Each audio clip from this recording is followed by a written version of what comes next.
KDlinks DX2 Full HD car dash cam. This includes a 1080p front camera, a 720p rear camera. I've been excited to get my hands on a DX2. I've been using the X1 for a few months now, and the DX2 obviously offers that extra peace of mind with two cameras, one facing 1080p camera and a 720p rear facing camera.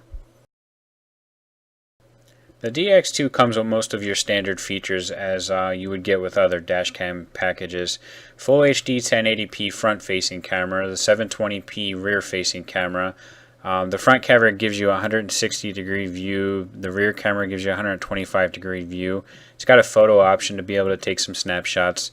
A micro SD card, which comes with 16 gigs. You may want to upgrade to a 32 gig. I believe I read you can do that. Night vision, G sensor built in, multiple language support. The DX2 is packaged well. You have your standard foam, everything's wrapped and ready to go for when you're ready to install.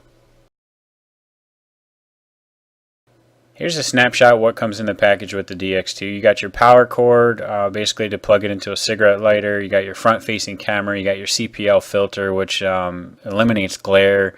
All your wiring to get both cameras wired up. An extra piece of 3M tape for the rear mount. Your micro SD card, which is a standard 16 gig. Your suction cup mount for the windshield. Of course, your rear camera. And your USB to connect it up to a computer, and then it comes with a nice little carrying case in case you want to pack it up and take it out of the vehicle, or maybe put it in your glove box. Let's talk a little bit about the camera construction. Out of the box, I'm very impressed. It's for the price point, you're getting a pretty decent product here. It's very durable. It's heavy, so it's not like a cheap plastic feeling camera. It's obviously not heavy to the point where mounting it you become concerned, but it just feels like a durable product. The front finish is pretty impressive. It's almost like I guess the best way to describe it is almost like a leather type finish, which to me would be beneficial for the sun, because some of the previous versions of the camera that I had, the X1 or some of the other cameras that I've owned, over time it would fade in the sun, and it was just made it look cheap over time. The button placement, the actual chrome around the case of the camera, just everything seems to be well put together.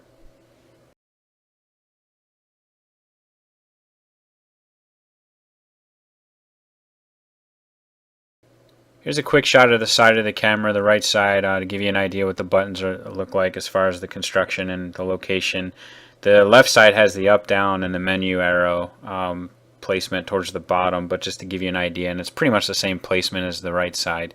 My only recommendation would be to slide the buttons towards the back, because when the camera's mounted up to the windshield, you just have a tendency, especially when you're driving, to reach up and hit a button, or to make an adjustment or something, and you have to reach towards the front of the camera. Now here's a sample clip of actual footage from the camera. So I downloaded it to computer and basically threw it in the video editing software. So I did a picture-in-picture view with the video editing software to give you an idea of the front and rear facing cameras. This is actually the visual that you'll get from the display from the front camera, from the 3-inch display. It actually will give you a picture-in-picture of the upper left-hand corner with the rear camera. So it's actually pretty cool. So as you're going down the road, you can see, the rear-facing camera as well. The only negative, and it's not any fault of the cameras, like if you have tinted windows in the back, especially, obviously that's going to affect the the overall appearance of the camera itself and the quality. But overall, I mean, the quality is great. As you can see, it's 720p for the rear, 1080p in the front, and I'll give you a couple sample clips with just the rear by itself and then the front by itself.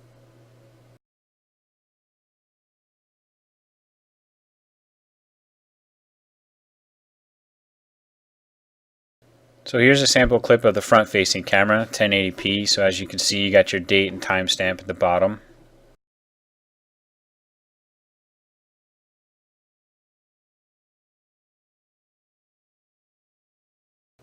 Here is a sample clip of the rear-facing camera. Keep in mind that I do have tinted windows, so it is going to affect the overall quality.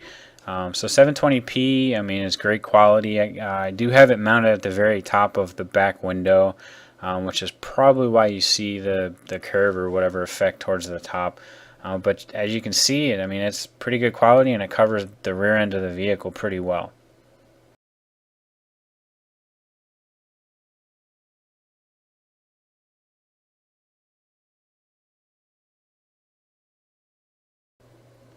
So here's a clip. As you can see, there's the front facing camera, and in the picture-in-picture is the rear facing camera. This is just before 7 a.m. as the sun's coming up.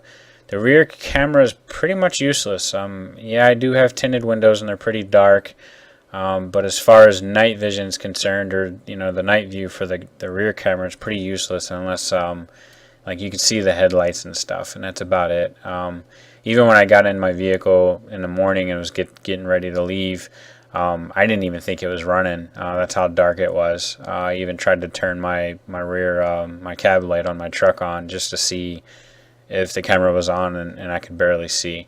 So that is a disappointment. I may be able to make some adjustments in the settings and may be able to get it to work out.